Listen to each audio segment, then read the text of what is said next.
So do you want to just share with us what you learned and what your experiences are through doing the TIP program? Yeah, so I was very lucky. I got to work with you in two different capacities. The day that we met, I got to do a small mini session in front of the room, and that was really the first time that I had the experiential experience of what you do and not just the intellectual one. And I've always been fascinated by how the mind is responsible for so much of what happens in the body. And it's been very clear to me for many years that so many of our physical ailments are actually due to repressed emotions and repressed trauma and things that we've just had to put away in order to survive. There's a quote that says, like, if you stuff it down, it's going to come out sideways, right? It always comes out in some way. And I've had nothing but experiences in my life of the thing coming out sideways.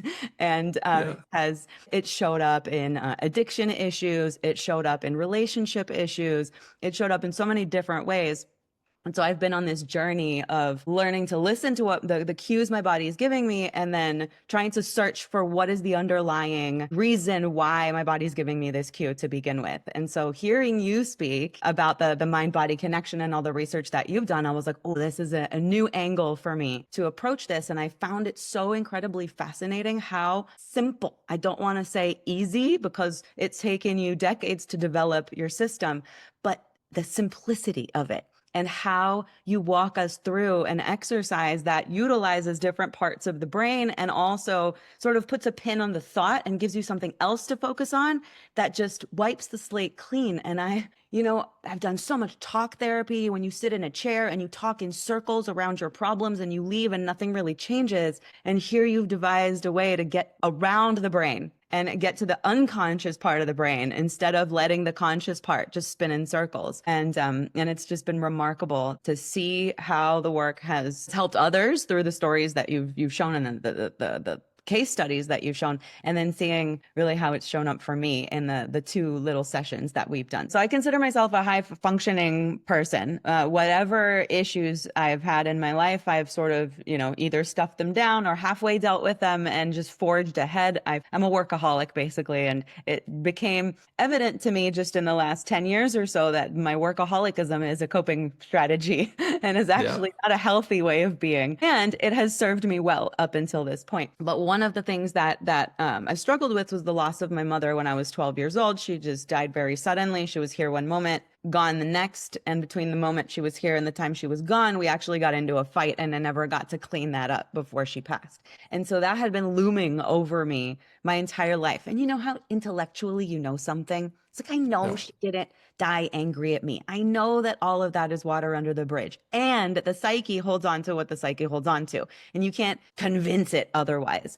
And you No. had me do a really again, simple exercise that had me see the moment in question and look at it from different angles. And what's interesting is up until that point, whenever I thought about my mom and whenever I thought about that particular instance, it was instant waterworks. It's like there Right. are a few things that can bring me to immediate tears in my life, even if I haven't thought about them in years. The moment I conjure them up in my mind, my tears just go. It's a visceral reaction that I can't stop. And up until that work with you in that room, that was one of those moments. If I replayed that, her walking out and saying, "You ungrateful child," and slamming the door, and then my dad waking me up in the morning to tell me your mother died last night.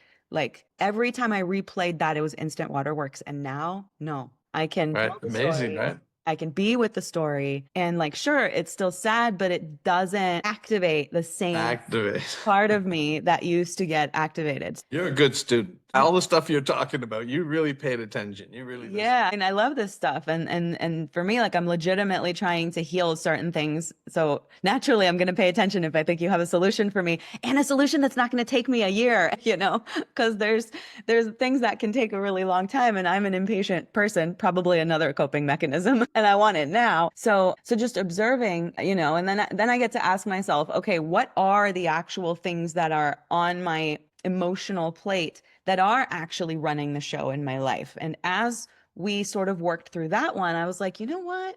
Like, while that was emotionally activating for me, was that actually holding me back from anything in my life? And I haven't answered that question yet. I'm still sitting with it. But when I came in and did a full day with you, we went after something else. We went after my money issues because I'm an entrepreneur. And what tends to happen to entrepreneurs when they sort of find something that works and they start generating an income is now all of a sudden we come face to face with our relationship with money. My relationship with money used to be such that it's better for me to not earn any because I know that once I earn it, I'm going to lose it all. Because I watched my father lose everything he ever built, and I saw what that did to our family and what that did to him and to me. And so in my mind, it was like, you just better not make any money because it's safer that way.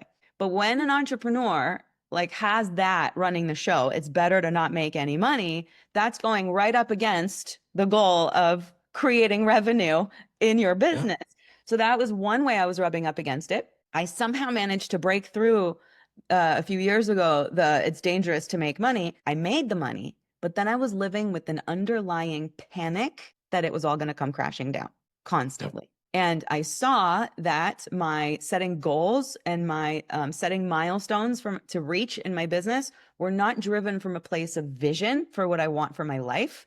They were driven from a place of fear. Of I have to reach this number because if I don't, it's all going to come crashing down. But if I hit this number, then it means it's not going to come crashing down. It's delusional. But I found myself chasing and chasing and chasing. And last year I set a goal of $2 million in my business that I didn't hit. And then I was faced with the question of why didn't I hit it? And it was, again, that fear running the show, because if I hit it, then the fall from grace is much higher. And now I have more people to disappoint because I have a team. And now to some degree, my family depends on the revenue that I'm generating. So I got to see all of that play out. And you took me back to, the instances in my childhood where I made up a story, and instances in my childhood where I was experiencing shame around not just losing the money that my dad had made, but also having money. There was a lot of shame around growing up in an environment where people were very middle class and I was getting picked up from school in a Rolls Royce. And the shame of that being better than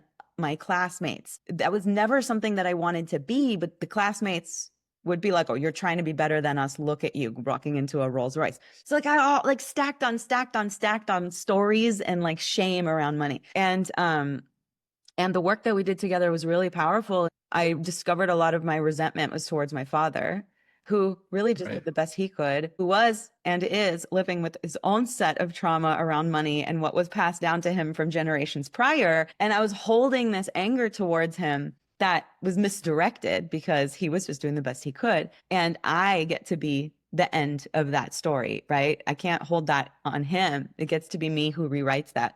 So I let go of a lot of resentment, and I let go of a lot of anger towards my father because it's pointless to hold that. I'm finding a lot more ease with it, in the sense that did one session of working on this completely eradicate my money story? Not yet. And I see a huge shift. It got to a point where my dad is now requiring financial support, and I was doing it with a chip on my shoulder. I was doing it, I set up that wire transfer every month going, this is not fair. Like you should have figured it out in such a way that it wouldn't be up to me to support you. And I'm like, okay, well that's not healthy for him to be receiving the money with that energy behind it. And it doesn't feel good for me. And the last 2 wire transfers since we worked together, I've sent them with love and with joy, knowing that he paid for everything my entire life. And how grateful am I that I'm in a position that I'm able to help him? And how awesome is it for him at age 81 that he should not have to worry about where he's going to get his living expenses, that they can just show up in his bank account, and the gratitude that surrounds that for me now. And that in and of itself is a huge, massive shift. That's a huge shift. Yeah, because I knew that was a big thing with you. Yeah. And not to say that, like, when he sends me a message about something money related, my initial is still like, "Argh." And then I'm like, wait, hold on. That's my old stuff. That's the code. That's the codes. That's what the audios work on, right? Exactly. Yes. As I was saying before we got started, part of your program involves a follow-up of a month-long audios to really seal in the work. And as I was sharing with you, that month-long commitment is where I'm the most challenged with myself in sticking to commitments, but I know there's still work for me to do there, and we'll solidify it when I do finish the whole program. But already just even without the month-long audios. Like the fact that I'm able to see it, catch it, and shift in the moment rather than playing out my anger and then thinking about it 3 hours later. I'm able to catch it in the moment, which is Beautiful. really powerful.